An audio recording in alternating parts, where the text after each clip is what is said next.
नमस्कार, happy new year.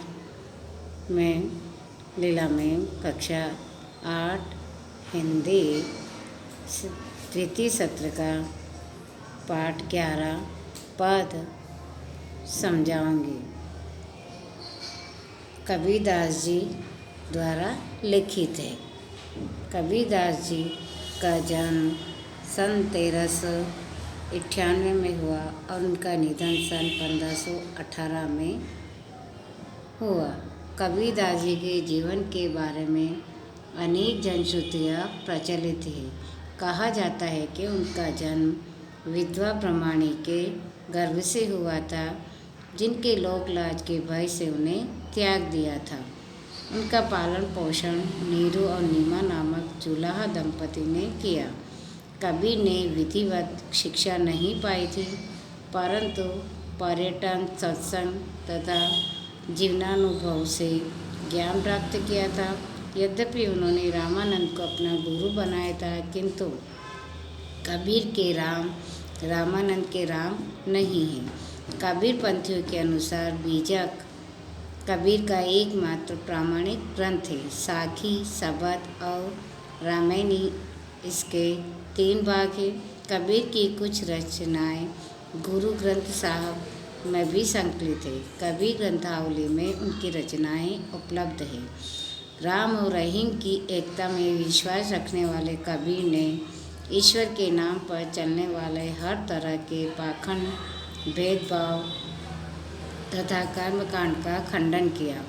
Kabir की भाषा की सहजता ही उसकी काव्यात्मकता की शक्ति है।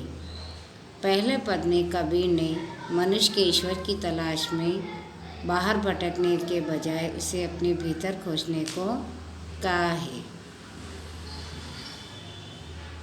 मौकों का ढूंढे बंदे मैं तो तेरे पास में।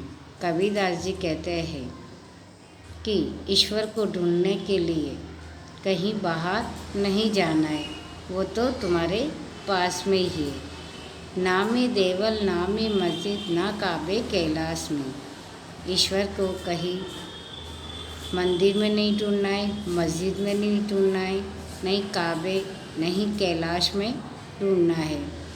ना तो कोने क्रिया कर्म में, नहीं योग वैराग में।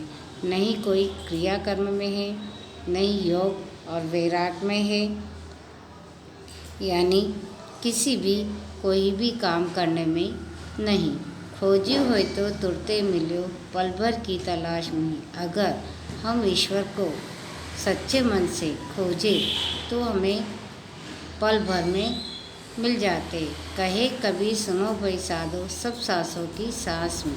तो ईश्वर का निवास, कबीरदास जी कहते हैं कि हमारे ईश्वर का निवास हमारी हर एक एक सांस में रहता है।